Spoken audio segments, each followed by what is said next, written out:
you're pregnant now. Your ex sends you a picture, a text. It's a video. A video? Yeah. Yeah, I couldn't, oh man. What was in the video, I didn't Mr. Reed? He was having sex with somebody. She had one phone that she used to be on the internet, and she posts her whole entire life on Facebook. She has another phone where she texts and calls. She plays like she's two people on Facebook. He has that She done number. did He's this not allowed multiple to have times. my main number. Jasmine Bronson has spent 29 years believing one man is her father, Mr. Roberts. Now she's in paternity court because suddenly there's another man, Mr. Banks, claiming he might be the real dad. Judge Lauren lays it out clean. A lifelong bond, a possible lie, and a second man in the shadows. The stakes? Jasmine's entire identity. Drama overload already. Ms. Bronson, you have always known the defendant to be your biological father, but have opened your case against him to prove paternity because he now claims he has reason to deny he is your father. Is that correct? Yes, Your Honor. Mr. Roberts, you believed Ms. Bronson was your firstborn until 3 years ago when your world was turned upside down with the news that you may not be her biological father.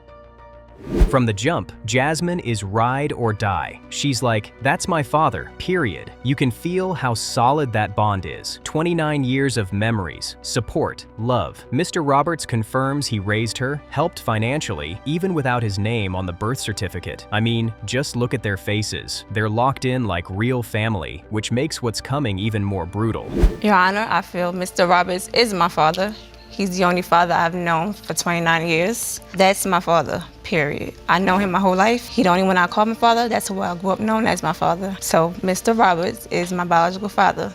That's it. And Mr. Roberts, Yes, Your Honor. what is your side of this? Well, I always believed that Jasmine was my daughter. Then we hit 2009. One phone call from her mother, and boom, plot twist. Mom casually drops, remember that guy who thought he was your father? Oh, that's Mr. Banks. Now he wants contact. Jasmine's whole world tilts. You can feel that, wait, what? Energy through the screen. Talk about messy. 29 years in, and we're just now rolling credits on, surprise, there might be another dad. Yes, Your Honor. The times I was there, and I was also ordered the child support. Are you on her birth certificate? No, Your Honor, I'm not on her birth certificate. So, Miss Bronson, all your life, this is the man that you were told was your father, you believe was your father, and you had no reason to doubt it. Yes, Your Honor, up until 2009. What happened in 2009? I had a phone conversation with my mother. Then she mentioned Mr. Banks, and she said, don't you remember the guy that I told you who thought he was your father? Instead of going straight to Mr. Roberts, Jasmine confides in Ms. Blair, his fiancée. That choice alone tells you how heavy this is. Ms. Blair eventually breaks it to Mr. Roberts, and his reaction? Pure devastation. This man learns there might be another father after raising Jasmine, paying child support, and even serving jail time over it. You could cut the tension with a knife. Hey, Mr. Banks comes to the picture, and this man could be your father. Yes, Your Honor. Did you say anything to Mr. Roberts? Because at the time, you believed he was your biological father. No, Your Honor, I didn't say anything to Mr. Roberts. I kept it to myself for a while, and then I told Miss Blair. Mr. Roberts, Miss Blair is your fiance. Yeah. We find out Mr. Roberts spent 8 months in jail and owes around $75,000 in child support, and now he's hearing he might not even be her biological father. His voice shakes. He's hurt, angry, confused, and honestly, understandably so. He says he was the last to know while everyone else had partial truths. It's giving, I carried the weight and nobody told me a thing. Heartbreaking stuff. To talk to me about something, and that's when I found out. I was kept in the dark about all this. I never knew anything about Mr. Banks. I also, spent 8 months in jail for unpaid child support, and I'm $75,000 in arrears. And then you don't even get a call. Your fiance comes to you and says, The possibility that Jasmine is not my biological daughter. Enter Mr. Banks. He testifies that when Jasmine was about 6 or 7, he ran into her mother at the park, and Mom told him Jasmine was his daughter right there, in front of the child. He says he believed it. She even resembled his family. So now we've got a park confession, a resemblance, and zero follow-through. I mean, how is this already this chaotic? I was the last to know about everything. And if other people knew, they should have said something. We could have dealt with this issue 20 years ago. Mr. Banks, I want to ask you, when did you become aware that you potentially could be Miss Bronson's biological father? I can recall when she was about 6 or 7, and I ran to her mother and Jasmine and her sister in the park, and then she had told me that Jasmine was my daughter then. Mr. Banks explains he took Jasmine upstairs to meet his mother after that park moment. His mom even said Jasmine looked like their side of the family. Meanwhile, Jasmine remembers none of it because she was a kid just trying to enjoy the park, not process surprise paternity announcements. The disconnect between his certainty and her blank memory just adds to the emotional whiplash. My child, or did you believe her? I believed it, and I said she probably can because resemblance of my family members at that age that she was. Mr. Roberts, how old was Miss Bronson when you found out that you potentially could not be her biological father? I do believe, Your Honor, she was 19. That's not accurate, Your Honor. What is your testimony, Miss Bronson? When I first found out in 2009, I was 20 going on 21. Judge Lauren digs in. Did anyone exchange numbers, follow up, do anything? Mr. Banks says they swapped numbers, but he never heard from her mother again. For 13 years, nothing. He always thought Jasmine might be his daughter, but there's no real action. Viewers at home are screaming, "Sir, you couldn't make one phone call?" Drama at its finest, folks. Then for 13 years, the secret persisted. Well, I thought I was gonna see her again, but I had never seen the mother again, and never Did seen you Jasmine exchange again. numbers? Did you Yes, say, we hey, did. let's keep in touch? Yes, we did. Did you ever call her? Basically, she took my number, and I said I never heard from her since, though. Now we flip back to Mr. Roberts. He had no idea any of this was happening. He married Jasmine's mother 2 months after Jasmine was born, raised her as his own, built an entire family, and only decades later hears, "Oh, by the way, there's another possible father." He straight up says if he'd known, his whole life might have looked different. You can see the betrayal all over his face. Oh, wait, so on this day when you all met at the park, then you took Jasmine, Miss Bronson, upstairs to see your mother? Yes, because she lived it upstairs. And you went upstairs and you said, Mom, I've just found out that Jasmine is my daughter. and your mother said, She said, well, she could be a possibility because she resembled my sister when she was young a little bit. He talks about vacations, birthdays, Jasmine living with them for years, grandkids at his house. This isn't some distant dad. This is hands-on. And now he's sitting here being told his place in her life might be based on a secret. Jasmine's caught in the middle. One man who showed up, another who might share her DNA, and a mother who didn't tell the full story. Talk about emotional overload. up until this point, you didn't even know Mr. Banks existed. No, you Your did Honor. nothing. I knew nothing of Mr. Banks. I dated Miss Bronson. I even married her 2 months after Jasmine was born, and I went on my business as raising, it's the start of my family. But Judge Lauren presses into the Thanksgiving visit, Mr. Banks picking Jasmine up years later, taking her to his family's home. Mr. Roberts hears this in court like, wait, that happened? You can feel the air shift. Jasmine admits she never told Mr. Roberts. She always leaned on Ms. Blair instead. It's that gut punch of, I love you, but I couldn't bear to be the one to hurt you. she has a right on her end to know who her bloodline comes from, whether it's on my side or Mr. Banks' side. She needed to know, and it shouldn't have took 29 years for this to happen. When you hear Mr. Banks talk about this encounter in the park and taking Jasmine up to see his mother, this is all new to you. Jasmine explains the wait perfectly. How do you look a man in the eye, your dad, and say, you might not be my father? Just watching her, eyes glossed over, voice cracking, you feel how torn she is. She wants to protect him, figure out her identity, and not shatter the only father she's ever known. Can someone pass the tissues, please? Yeah, cause like nobody told me nothing. A lot of stuff was kept from me. What get it? You piecing it together. Yeah, you just best as I piecing it can. together. Yeah, best as I can. Miss Bronson, so you met Mr. Banks. You went to his home for Thanksgiving in 2011, that's true? Yes, John. I went to his mother's house. You went to his mother's house? Yes. So after you did that, how long did it take for you to inform the man you believe was your biological father that I had this encounter with Mr. Banks? Then Jasmine turns that pain toward Mr. Banks. If he truly believed she might be his daughter, why didn't he do more? She's not letting him off the hook. She says plainly, it wasn't on her as a child to chase adults. And she's right. Her hurt is loud here. I mean, just look at that reaction. It's years of confusion and abandonment pouring out in real time. And so Instead of going to the man you believe is your father and trying to break this news, you knew that this was not my burden to carry. Not my burden, and I wouldn't want to tell him that anyway.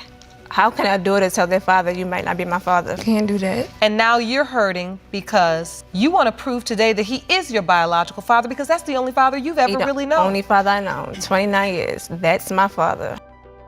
Judge Lauren zooms out. This isn't just about babies, it's about grown adults still carrying childhood questions. She talks about people like Jasmine, who had to live with uncertainty for decades. You can feel the entire courtroom go quiet. Both men are sitting there now, fully understanding the emotional damage 29 years of silence created. Drama overload, but in the realest way. When somebody tell you that somebody else is your father, when you already don't know your identity, that jacks you up more. So I'm glad she told him, because I couldn't do it. Yes. I think it's very real when you say, when someone says something to you like this, you think about it every day. I don't think I've heard it ever stated that real and that true. Every single day. If you're sitting around with him laughing, joking and stuff, it will cross your mind. With everyone's hearts on the table, Jasmine shattered, Mr. Roberts wounded, Mr. Banks hopeful but unsure, Judge Lauren calls for the results. The way everyone shifts, holds their breath, stares at those envelopes. This is the moment. Cue the drum roll. This isn't just DNA. This is identity, fatherhood, and 29 years of who am I about to be answered. We see each other every day. I take them to school, or her children take them to school to spend out my. We still involved in each other's life to this day. But we here to find out if I'm her biological father or Mr. Banks. And I need to know as well, because it's been a long time, and I still can't get over that. They kept this from me. Like, somebody should have said something. Mr. Banks, hearing this testimony, do you still feel that it's a very real possibility that Miss Bronson is your biological daughter? Here we go. Judge Lauren reads, when it comes to 29-year-old Jasmine Bronson, Mr. Roberts, the sound you hear is every soul in that room dropping. Comes to 29-year-old Jasmine Bronson. It has been determined by this court. Mr. Roberts, you are not the father.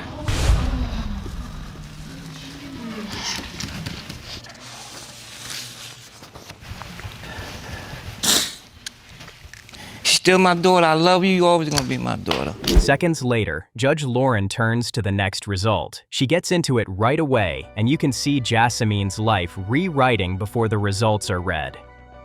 In the case of Bronson versus Roberts, it has been determined by this court. Mr. Banks, you are the father. Do you want to be a part of her life?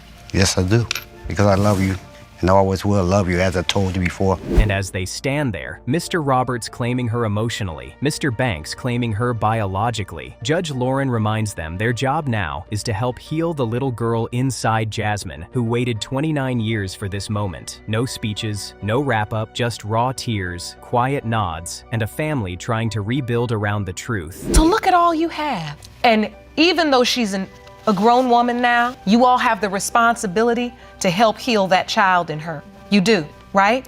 Yes. Because as people that love her, you've got to stand by her as she begins to work through this, okay?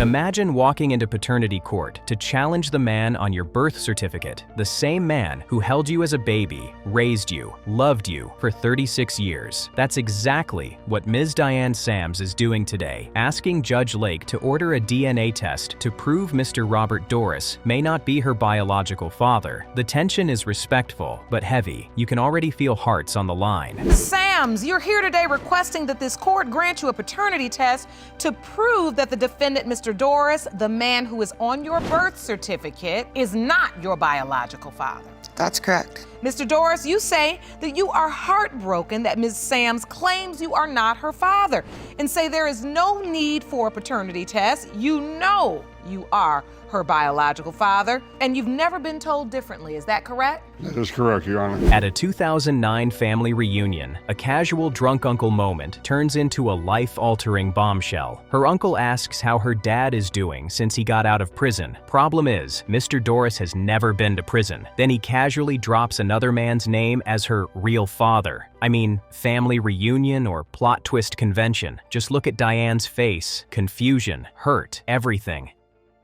And it had a family function with my mother's side of the family. I was speaking with my uncles, and my uncle said to me, "How's your daddy doing since he got out of prison?" So I said, "What do you mean? My dad's never been in prison." And I said, "Who do you think my daddy is?" Diane starts connecting dots. Years earlier, weird lab results suggested she and her sister might share both parents. Her mom brushed it off, laughed, hinted there were crazy times, but never gave clarity. Then, on her deathbed, her mother tells her, "You need to have this done. That is not a throwaway comment. You could cut the tension in that courtroom with a knife." I were both pregnant at the exact same time. We were making comments back and forth to my mom because of blood work that had happened. Our lab work was done about the same time, and there were factors in one of our pregnancies that would typically only be if we had the same mother and father. So at that time I said something to my mom about it, and my mom laughed about it. Now we flip to Mr. Doris. He's adamant. No doubts, no questions. He was at the hospital when Diane was born. He signed the birth certificate. He's got sweet father-daughter photos ready, like emotional receipts. And when Judge Lake calls them beautiful father-daughter pictures, you can see him light up. Diane doesn't deny the love. She just needs the truth. Talk about heartbreaking. He said that because she just wanted you to be ensured that I am your dad. Mr. Doris, you've had no doubts all this time. You firmly believe you are Miss Sam's biological father. Yes, Your Honor, I do. I was at the hospital when she was born, her first breath. I got the birth certificate, and I'd like to see that. Then Diane pulls out the paperwork because she came with receipts. She explains her mother was still married to another man until April 1979, but married Mr. Doris in June 1979. The math is mathing, and it's not in his favor. When Mr. Doris fumbles the dates, Diane is done. She's like, "Your dates aren't good enough." Whew, things got rocky quickly. No doubt in my mind. And you get very emotional when Miss Sams begins to talk about her doubt. Yes, Your Honor. I'm entitled to my feelings as well, and I'm entitled to the facts. And I need to know this. I need to know this. For me, I need to know. That's why I need your help. I need you to help me and do this test for me. It is so important. I just need to know. Mr. Doris, what was the nature of your relationship with Miss Sam's mother? Diane lays it bare. Her life has been chaos, multiple marriages, siblings, unanswered questions, and this paternity mystery has lived in her chest for decades. She's not here for drama. She's here because this one answer anchors her entire identity, and you can see Judge Lake really lock in right here. This isn't mess, this is pain. You know when you married my mom? I think it was October 77. No, you did not. You married my mom June of 1979 in Oklahoma. Well, I know we were married in Oklahoma. So you married her. So we had sex before then? Yeah, you just said 3 months before then. No, we had sex in 77. 3 months later. Then comes the medical bomb. Diane reveals she has mixed connective tissue disease and needs to know which bloodline it comes from for her children and family's health. That's when this shifts from emotional to urgent. She's literally fighting for medical clarity. And when Mr. Doris quietly says this disease doesn't run in his family, you can feel that doubt hit her again.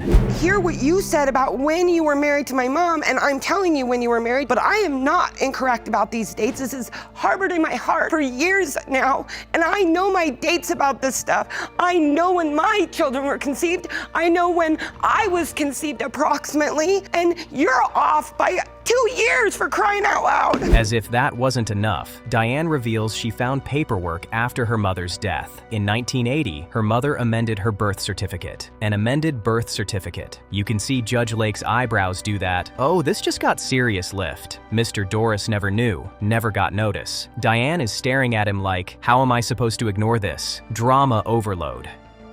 My mom died. Things got really, really, really interesting because I went to clean out her home and do what I needed to do.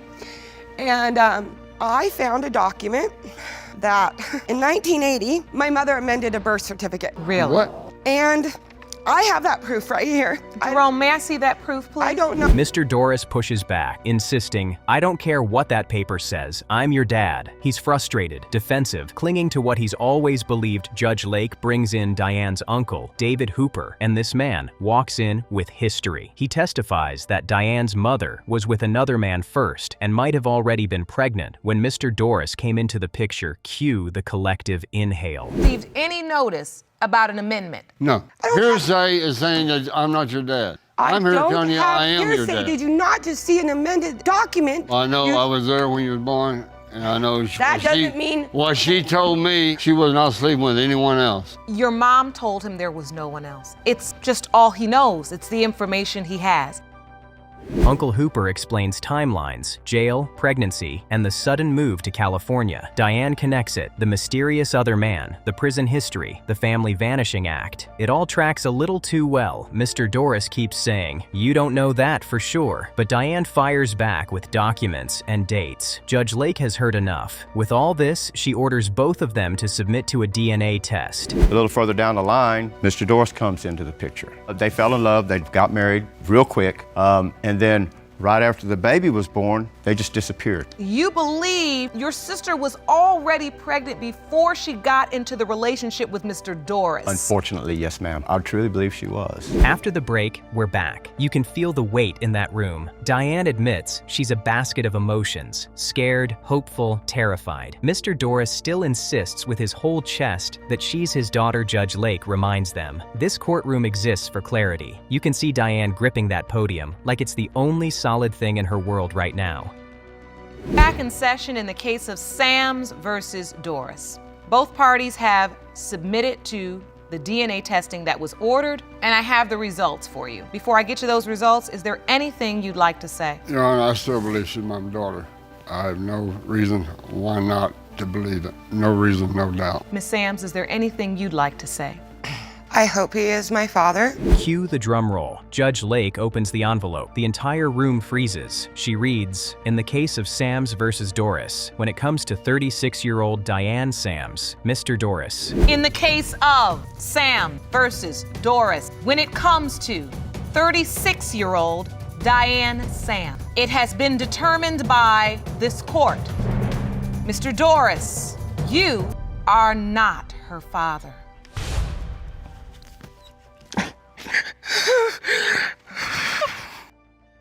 Imagine walking into paternity court with the love of your life, and he's convinced science says he cannot be your baby's father. That's Ms. Whittier and Mr. Reed today. Their 22-month-old son, Lucas, was born with a rare condition, and Joe Reed is so stuck on the medical impossibility that it's tearing their whole family apart. You can feel the weight instantly. Judge Lake wastes no time locking in on the stakes. Ms. Whittier, you say that you are sure Mr. Reed is the father of your 22-month-old son, Lucas. But the defendant's paternity doubts have led to constant fighting and tension in your relationship. You desperately hope to prove he is the father to save your family. Is that correct? Yes, Your Honor. Ms. Whittier admits if Joe didn't have these doubts, they'd probably be married already, drama-free, living their cute little family life. But then she drops the line that started it all. During an argument, she snapped, "How do you even know if he's yours?" Oh no. Instant regret. You can see Joe still carrying that sentence on his face. Talk about a one-liner that detonated their entire relationship. Moving on with our lives, getting away from the conflict that constantly drags our family down. Really? And that conflict is all based upon a paternity issue? Yes, ma'am. Shortly before Lucas's birth, we had an argument, and that argument led to the ultimate gonna shut him up kind of moment. So I said, well, how do you know if it's even yours? Then we get the origin story, and it is rom-com level adorable. Joe thinks her toddler is drowning, dives in full hero mode, only to realize the kid can swim. From there, it's dinner, chemistry, connection, and then he moves away. She can't shake him, he can't shake her, and fate plus Facebook drags him back. I mean, you can practically see the hard eyes in that courtroom. I'm laying in the lawn chair, I'm getting my tan on. And I'm laying in the lawn chair, and here she goes. I look up, she jumps in the pool, and I'm right behind her, and I come up looking for her, and she's swimming around. That's so cute. She's adorable. I love that child also.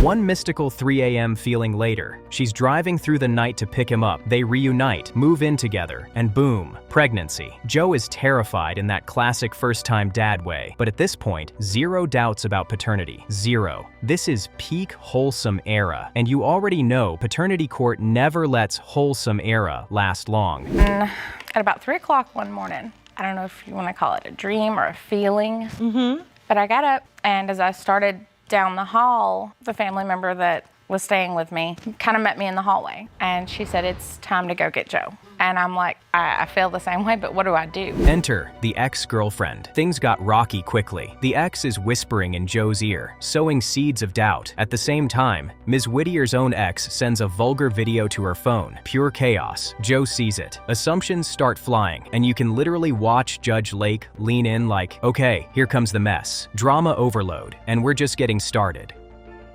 I was terrified. You were? I mean, outright terrified. Yeah, I didn't know what I was gonna do. I mean, name me one parent that does know what they're doing, you know, first time. That's what my mom said. Did you have any doubt during that time that the child was yours? No, not at the time of the pregnancy, I didn't. Judge Lake drags it out of them. That video is of the ex having sex with someone else, sent to mess with her. Joe is disgusted, confused, and instead of therapy, like a normal person, he moves in with his ex Yes, while his pregnant girlfriend is at home. In paternity court time, that is a red alert decision. Just look at Ms. Whittier's face. Hurt, humiliated, but still tethered to him. Why do they keep trying to skip over the part I'm asking about? Now I know why, because this is where it got messy. I really don't know. So wait a minute. So you're pregnant now. Your ex sends you a picture, a text. It's a video. A video? Yeah. Yeah, I couldn't. Oh man, What was in the video, Mr. Reed? He was having sex with somebody. Then it gets serious. Ms. Whittier ends up hospitalized with a blood clot, facing a life and death pregnancy. She calls Joe and tells him, "You need to come home. I don't know if I'll make it. I don't know if Lucas will make it." You can feel Joe's guilt slam into him. He drops everything, rushes back, and tries to step up the tension. You could cut it with a knife. The ex and Ms. Whittier in the video? I think that's what he thought, and I didn't tried. see who it was. I didn't see no faces or nothing. I tried to tell him that's not me. I believe that it's a possibility that it could be her. I mean. And your point is why are you sending this video unless it's you and her? Yeah, why would he do it? In the hospital, Joe becomes her rock. A full month of fear, doctors, and waiting, and he's finally there, showing up. They cling to hope that if nothing else goes wrong, they'll have a healthy baby. And in this moment, you see it. Whatever the drama, he loves this woman, and he already loves that child. That's what makes his doubt so painful to watch. I told him that I didn't know if Lucas was gonna make it. I didn't know if I was gonna make it. And so when you got that call, Mr. Reed, what did you do? All I could do, not to cry too, but I knew as a man that I needed to be strong, and I needed to be her rock. He came home. We spent the next month in the hospital. They finally sent us home and said, as long as nothing else goes wrong from here to the end, maybe we'll have a healthy baby. Lucas is born, and Joe is all in. He cuts the umbilical cord, sobs harder than everybody else, and holds Lucas like he's his whole world. That's my boy, I'd do anything for him. You can't fake that. But then reality hits. Because Ms. Whittier is still legally married to another man, Joe's name can't go on the birth certificate. Legally, some man he's never even met is presumed the father. Talk about messy. So, Mr. Reed, you were there on the day Lucas was born as well? Oh, yes. Oh, you were? I cut the umbilical cord, Your Honor. You did? He cut I the held umbilical one cord leg, and turned folded her into a up, my big mom had the marshmallow. other one, and she pushed, and the baby come out. And buddy, and I instantly cried as soon as that He child cried more ran than off. I did. I lost it, and I held him in my arms. That is my world right there.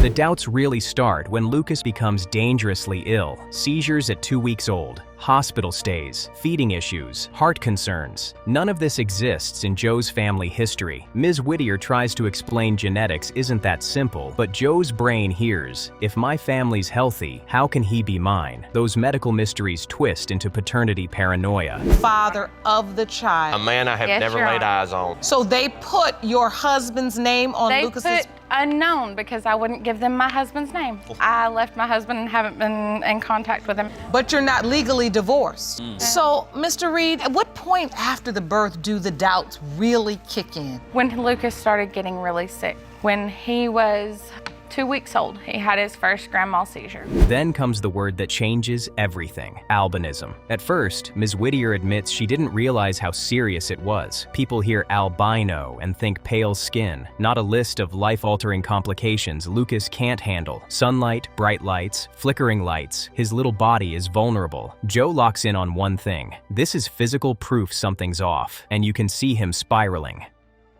At surface, when they first told me, I laughed because I didn't realize how serious it was. We all hear the word albino. Nobody actually thinks about what it means. And suddenly you realize it doesn't just mean that he's pale and blonde and blue-eyed. It means that his skin can't take sunlight. The only huge doubt I had is the albinism. That was a physical proof. Judge Lake goes full investigator mode. She checks both family trees. No known albinism. She presses Ms. Whittier about exes, especially the one Joe suspects Ms. Whittier says medically she doesn't know, but admits one ex is blonde and blue-eyed. You can feel Joe's stomach drop. The room goes quiet. Is it genetics or is it infidelity? This is where the doubt feels brutally real. Mr. Reed, you submitted a graph to the court, and you're saying on your side of the family, your grandmother, grandfather, on both sides, maternal and paternal. No, I had your mother and father.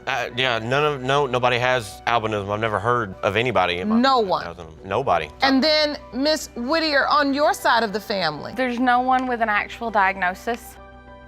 To shut down confusion, Judge Lake brings in expert witness Ms. Ray Laurie from the Albinism Alliance Group. Ms. Laurie explains albinism is genetic, often recessive, and can appear even if neither parent looks like they have it. Both parents can silently carry the trait, or one, depending on the type. Suddenly, that it's medically impossible argument starts cracking. Ms. Laurie is the president and co-founder of the Albinism Alliance Group.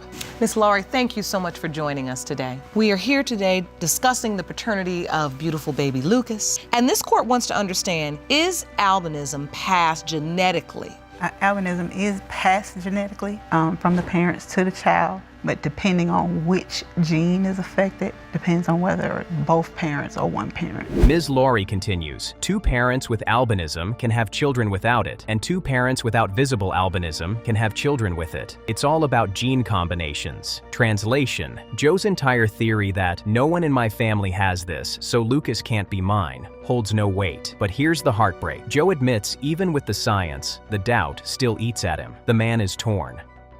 Yes, everybody can carry the albinism trait, but usually you only find out when the baby gets here. You can have 2 persons that have albinism and their children do not have albinism.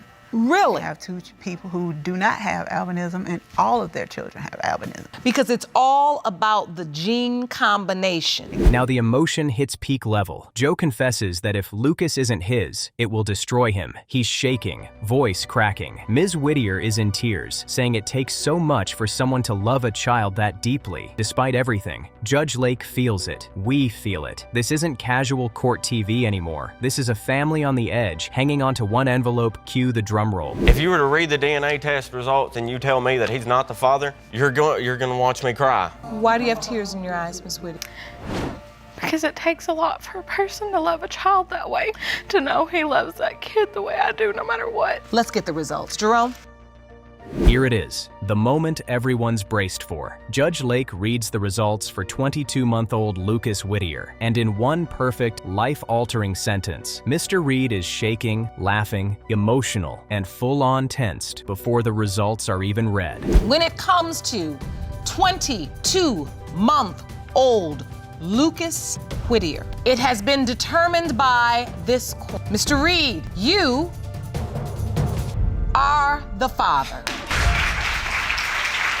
I can see how relieved you are. I'm shaking. I'm shaking, man. This is the happiest day of my life. Aside from him being born, this is the happiest day of my life. Judge Lake closes it out, urging them to leave the past in the past, stay united, and give Lucas the stable, loving home he deserves. No extra drama, no cliffhanger, just a final shot of a reunited family, emotional but grounded, walking out with a confirmed dad and a second chance. Heartbreaking stuff on the way in, beautiful on the way out. Who needs the love and the support of 2 people who love him unconditionally. I just wanted to be able to deliver that result to you, and I did not know what it was, but I am so very happy for you both. Thank you so much. Thank you. I want you all to move forward. I want you all to leave the past in the past. We have counseling and resources for you because this is what's going to best serve Lucas. Imagine dragging a man to paternity court because he's playing peekaboo with paternity. One day, that's my baby. Next day, I don't know that child. That's exactly where Ms. Kamaya Spruill is today, demanding Mr. Dixon stop flip-flopping and acknowledge baby Sky. Dixon swears their relationship was just sex, and his doubts are serious. Already chaotic. Roll the clip because this mess starts immediately. Ms. Spruill, you are furious that you had to file a paternity case against the defendant, Mr. Dixon, due to his denial of your daughter, Skya. You say you know the exact night you conceived and he is her father. Yes, Your Honor. Mr. Dixon, you claim that your relationship with Ms. Spruill was purely sexual and one conversation that occurred is the only proof you need that her child is not yours. Is that correct? Now Dixon hits us with a full-on courtroom TED Talk. He walks to the board with an exhibit like he's presenting a science project. A family member shows Skya's picture at work, and a co-worker suddenly claims, "That's my brother's baby, sir." The entire courtroom collectively side-eyes. Kamaya is not having it, calling that story a lie. Straight out talk about messy origins of doubt. I don't claim this child is mine because I have serious doubts about this child. It's been multiple occasions saw her to last say, week. like I said, multiple You just came occasions and seen to her say last that week, this though. girl Did is you go mine. see the You baby just last came and week? saw her last week. Played with her, spent the night with her and all. Well, you know, I wanted to go check on her because. Why would you check on a child that's not yours? Well, y'all, look here. Let me explain this, Your Honor. First, I want to start off about my doubts about this child. Kamaya clears it up. That same co-worker later admits they were mistaken. She even has screenshots from the alleged other man, saying there was never anything between them. So instead of clearing the air, Dixon is clinging to rumors like their DNA results. I mean, just look at his face, fully committed to the conspiracy drama overload already, and we're just starting. Out of the blue, it was like, whoa, wait a minute, pause. No, that's not his baby, that's my brother's baby. Like, whoa, wait a minute, why would this girl come out of the blue and claims that this is her brother's baby, just like this? So I have my doubts that this is my child. The co-worker says, "That's my brother's baby." And comes out nowhere and said, this is my brother's child. Then Dixon drops the infamous 2 phones allegation. According to him, Kamaya has one phone for Facebook, where her whole life is public, and another secret line for calls and texts. He paints her like a walking red flag with unlimited data. Kamaya says he doesn't even have her main number anymore. You can feel Judge Lake's eyebrow go up. 2 phones, 1 baby, 0 trust. These young men letting me know we never had any relations at all. The problem just diminished. Kamaya has 2 phones. She had one phone that she used to be on the internet and she posts her whole entire life on Facebook. She has another phone where she texts and calls. She plays like she's 2 people on Facebook. He has that she number. Done did He's this not allowed multiple to have times. my main number.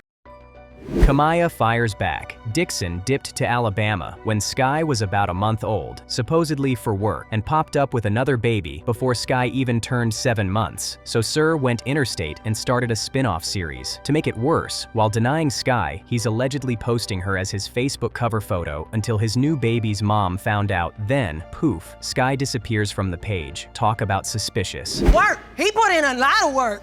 Mr. Dixon. And not only that, once he gets down to Alabama, my daughter was all over his Facebook. Cover photo and all. The same child you've been denying. But Wait a minute. He's down in Alabama making babies, but he's using your child's photo. Oh yeah, she was all on his Facebook until the baby mama found out. Kamaya brings the receipts. Judge Lake looks at Dixon's page, showing Skya front and center with "my baby girl" energy all over it. Kamaya explains he was there through the pregnancy, even the one who first suspected she was pregnant, counting her symptoms, acting invested. Dixon tries to rewrite history as a hangover, not a sympathy pregnancy. Sir, you don't accidentally attend doctor visits. I mean, just look at that reaction.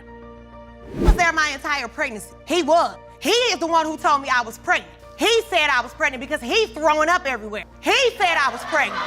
Because he was throwing up. He was throwing up. Your Honor, let me tell you about that, Your Honor, about that. I had a hangover. We got drunk one night and I had a hangover and I threw up at 5, 6 o'clock that morning. So why did you That's call how me you to find sick, out when it's I just was a pregnant? hangover. Why did you call me to Weeks find out I later, was pregnant? she's the one throwing up like she was sick. I said, No, maybe did you should Mr. go Dixon and tell you he figure was out if you counting my pregnant. symptoms? We get the Thanksgiving saga. Kamaya says once everyone found out she was pregnant, Dixon and his people started claiming she was lying about even being pregnant. Despite him going to appointments, the energy shifts from happy family to she made it up real quick. You could cut the tension with a knife, and Judge Lake is clearly clocking how often this man's story moves. And guess what? You're 5 weeks, 3 days pregnant. Mr. Dixon was there. We sat in the parking lot afterward and I asked Mr. Dixon, what do you want to do? He tells me, we gonna be all right. We gonna take care of this baby. Everything gonna be fine. 2 weeks later, we let his mother know that I was pregnant. She pretended to be happy-go-lucky about it, but Thanksgiving, all hell breaks loose.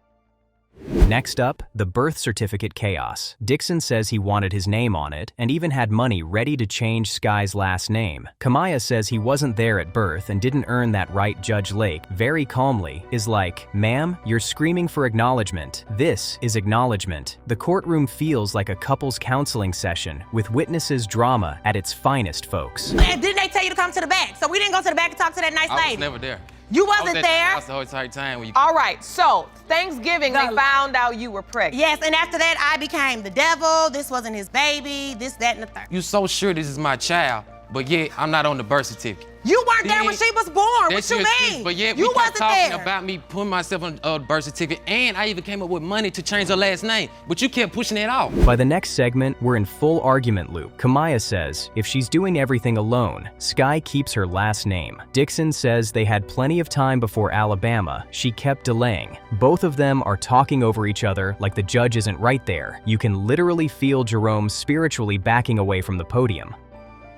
Without a doubt. And he's saying, I want to put my name on the birth certificate and have her name changed to my last name. Wouldn't that be what you want? I mean, you were screaming at the top of your lungs in this courtroom to get him to acknowledge this child. You are offended because you say he acknowledges her one day and not the next. Kamaya breaks down. She explains when things are good, Dixon is daddy of the year. But when they fall out, Sky doesn't exist. That hurt is loud. She talks about not wanting her child to grow up with an in-and-out father like she did. Heartbreaking stuff. Dixon just keeps circling back to she lies, like that erases the tears in front of him. When me and Mr. Dixon are on good terms, he's daddy of the year. Me and him fall out, Skya doesn't exist. And that's what infuriates me more than anything. I don't care how you feel about me. That baby didn't deserve that. Why do you My lie? baby did not deserve that. I don't care how you feel about me. That is a child. I know what it feels like to grow up without your daddy. Dixon doubles down. He claims Kamaya lied about Sky needing multiple blood transfusions, a brain problem, a heart defect, serious conditions, yet never posted hospital photos even though she posts everything. He suggests she exaggerated to get attention. Kamaya snaps back. How would he know anything when he wasn't there? This is pure tension. No commercial break needed. Time you at the ER, but yet you in the living room and get laughing and giggling with your son and everybody else. Like Why do that? Then come to a point when you instead of saying this baby got blood transfers, 4 or 5 blood transfers. My baby has the baby got a brain problem. The baby got a hole in her. Dang, this baby got this much problem and she just got here. It's called vehicular heart defect. This baby still got here. Why you still lying on this child like this? We learn another man stepped up later, helping with both her kids, paying daycare, buying diapers. Dixon calls her a user. She calls him absent Judge Lake, tries to separate the noise from the facts. Is Dixon's doubt about actual evidence or just vibes and Facebook rumors? At this point, everyone watching is like, run that DNA. I got into a relationship with somebody because Mr. Dixon was no longer in the picture. I got into a relationship with somebody who accepted both of my children, who paid for Skya's daycare, Been in multiple who bought relationships. diapers. She going to different guys trying to get money from guys. That's all she doing. She using people. Wow. That's all. Even an example. Says the one with 2 jobs, unemployed. One day on her birthday, I came and got her from work. I come to What get out car? her phone. Hold on. Finally, Kamaya lays out Sweetest Day weekend as the conception date. She swears she knows the exact night Sky was conceived. Dixon argues he was drunk and had been told his sperm count was low. Judge Lake is done. This is a lot. Big mess. And she's right. Between 2 phones, Facebook evidence, Alabama babies, and miracle sperm, this plot is doing laps. I don't know if it is true or not. I know the exact night she was, because somebody wanted to make up for their little mishaps. And it was also Sweetest Day weekend. I had to Sweetest Day. explain. That's He something had I to never heard Google of. it. She brought But that up. he didn't even know it's an actual holiday. I It's think like it's just a Valentine's Chicago Day. thing. Okay, Just tell me what. Sweetest- No, I'm from Detroit. We do Sweetest Day too. I know Well, I'm what from Sweetest the Day is. South. We don't do that. Listen, no, we understand. Look, I've been all over this country. Yes, I know only certain parts of the country. Judge Lake recaps. Kamaya says Dixon was the only man. They had a real relationship. He moved in, played stepdad, acted like Sky's father from the start. Dixon insists the doubts are rooted in her alleged lies and that wild coworker claim. You can see on both their faces. He wants clarity. She wants validation. Cue the drum roll because the talking is officially over. I want to get this. I'm really trying to understand this story. When you say you aren't sure, Mr. Dixon, I believe you. Like, I can see that it comes from an earnest place. But I am confused, and I understand Ms. Spruill's point where there's so much evidence indicating that you accepted her. Then When you told me when we first met, I couldn't get pregnant. Paris, my 5-year-old son, he was a miracle baby. Here it is, the moment we've all been waiting for. Judge Lake reads the results from DNA diagnostics in the case of Spruill versus Dixon concerning 13-month-old Sky. Mr. Dixon. case of Spruill versus Dixon when it comes to 13-month-old Skya Spruill. It has been determined by this court, Mr. Dixon, you are the father. You are her father. You feel relieved, Miss Spruill? I do. Ms. Owens walks into paternity court with 26 years of frustration and one massive question mark over her daughter Jamie's life. She swears her ex-husband, Mr. Raines, is Jamie's biological father and claims he abandoned her while pregnant. He fires back, saying there's no way he's the dad because they were separated and she's only naming him to save face. Talk about messy already. Let's roll it from the top. Ms. Owens, you say that after a whirlwind teenage romance and a brief marriage to Mr. Raines, he got you pregnant and then left you high and dry to raise your daughter Jamie on your own. You say the defendant is fully aware he is your daughter's father and you intend to pay. Is that correct? Yes, Your Honor. Very early on, Ms. Owens does not hold back, calling Mr. Raines a lying, cheating piece of trash, while explaining how he rolled in at 1 a.m. with his boys and 3 random girls, expecting her to buy the just friends story. I mean, just look at him trying to play confused. Things got rocky quickly, and that energy sets the tone. Chaos, hurt, and no one fully honest yet. Say how you really feel.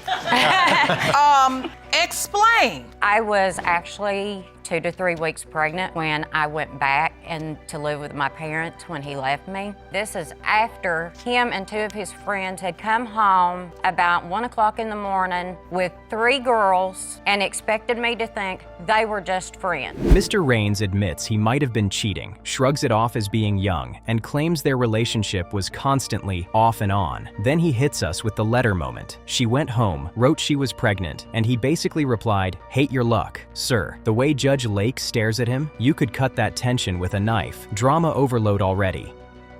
So she always wanted to go back home, so I let her go back home. About 3 to 4 months, I get a letter from her, and that's saying she's pregnant. And I'm like, I'm sorry, I hate your luck. You know, I'm not with you, haven't been with you. So did you have any happy times? We had a few, not many.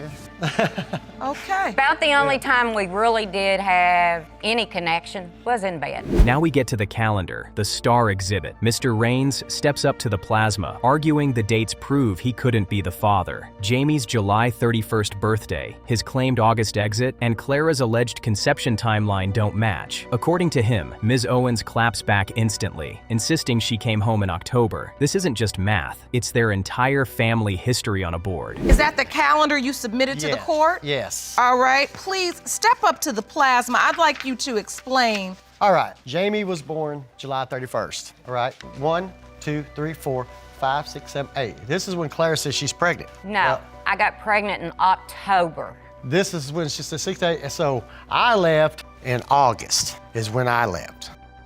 Then comes the gut punch. Ms. Owens reads the letter he sent while she was 7 months pregnant, telling her she wasn't pregnant, and if she was, it wasn't his, and not to give the baby his last name. Just look at her face as she repeats it. That pain is still fresh. She just wanted her daughter to have a real father. Heartbreaking stuff. To get along with. Maybe, maybe not. But now hold on, but I want to understand this because Mr. Raines, if you are saying that it could be true that that she was with you in October and you brought her back to her parents and said do something with her, if that was October, that's during the window of conception. I was gone in October. We slide straight into the emotional fallout. Ms. Owens admits her love for him turned into pure hate, the kind so deep it's just love flipped inside out. She takes newborn Jamie to see him at 2 weeks old, and even then he has doubts. You can feel Jamie absorbing all of this in real time, 26 years later, listening to adults explain why her childhood was one long question mark.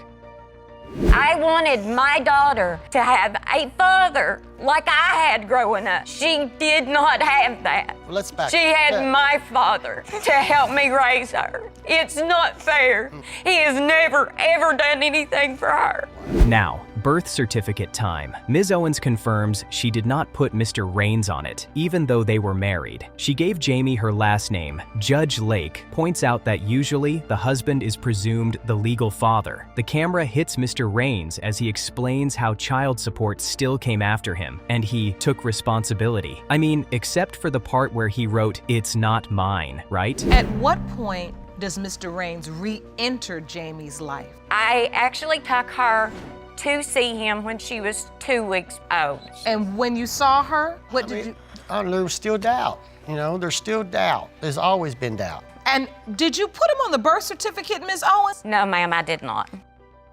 Jerome hands over the birth certificate. No father listed, no Raines. Ms. Owens stands on. Exactly. Mr. Raines claims she told his family they'd been separated 10+ months, so the baby couldn't be his. She denies it. The document is screaming, something's off, and everyone's stories keep bending around it. This is where you realize the paperwork has more consistency than the people. Mr. Raines, hold on, it's even getting more confusing because you are here in court today asserting that you are not Ms. Rowe's biological father. That's her fault. And yet throughout her life, but throughout her life, you've spent time, money, and energy trying to establish. Then the episode shifts. Judge Lake zeroes in on how, despite all this doubt, Mr. Raines spent years going in and out of Jamie's life trying to be a father. Jamie testifies people always told her she didn't look like him and whispered there was another guy. At 12, her mom finally tells her there might be someone else. 12. You can see that scar in her eyes. Mr. Raines, and she told me that she was with someone else, that they were broke up, and I let it go because I thought, well, maybe she just don't want me moving with him. Okay, well, I get told by Mr. Raines 6 months ago that he didn't know if I was even his daughter or not. Ms. Owens, you have not testified to that yet.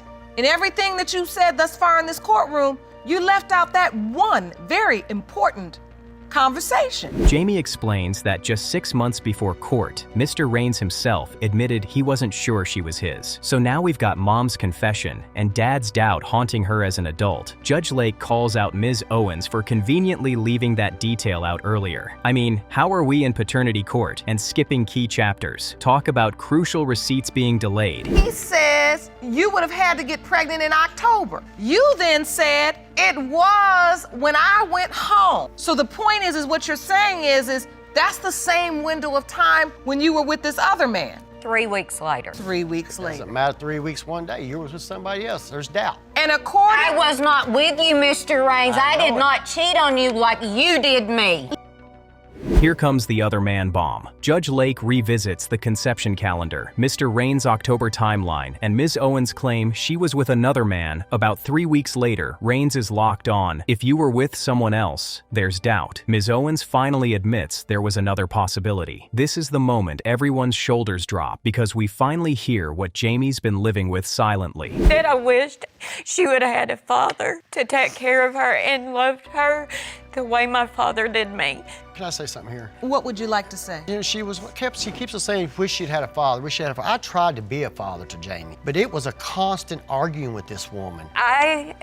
Everything was about my daughter. Judge Lake cuts through it. Was it doubt or hate that kept Ms. Owens from letting Jamie have a relationship with the man who could be her biological father? Ms. Owens admits it was both using your child as a pawn. Judge Lake calls it exactly that. You can see Jamie breaking, sitting there realizing adult bitterness shaped her whole identity. Heartbreaking stuff, no exaggeration. Her until she was 12 and said, I'm going to live with my daddy. That says to me, she wouldn't even have an option to go live with Mr. Raines unless he potentially was trying to be a part of her life. I was trying to be part of her life. Was it your doubt or your hate that kept you from allowing your daughter to have a relationship with the man that potentially could be her biological father? Now, Jamie opens up. She shares how she compared pictures of the other possible father to herself and saw a strong resemblance, stronger than that man's own kids. Imagine growing up building your identity off whispers, screenshots, and side-by-side photos. You can feel the room go quiet. This isn't petty drama anymore. This is a lifetime of "who am I?" hanging on one envelope. And then 6 months ago, when the man you believe to be your father, you think all this time this is my father, but he's going in and out of my life. Right. He pretty much affirms what your mother told you when you were 12. Yeah, I mean, it shocked me for a minute that he actually came out and said it.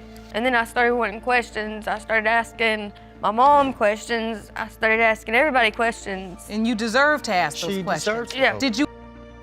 Judge Lake locks in. It's time to end the confusion and give Jamie the truth. The buildup here is intense. Years of doubt, fighting over calendars, birth certificates, secret letters, and a mystery man all funnel into this one moment everyone's bracing. Ms. Owens looks terrified. Jamie is holding back tears. And Mr. Raines looks like he's praying his version of events finally makes sense. Cue the drum roll. In the case of Owens Rowe versus Raines, when it comes to 26-year-old Jamie Rowe, it has been determined by this court. Mr. Raines, you are the father.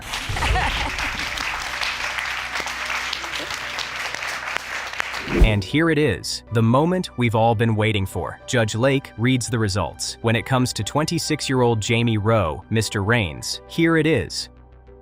Are her father. I'm glad. I tried to be a father to her, Your Honor. I have. I took responsibility when she was young. I fought with Claire. You know, my only regrets is not I didn't fight more for her. Can I hug her? Oh, that's great. Yes. Now we can get on with life. This is a moment that has now been a weight lifted off of her. It made a difference. If she had not been mine, she's still my daughter. I still raised her. I still tried to take care of her.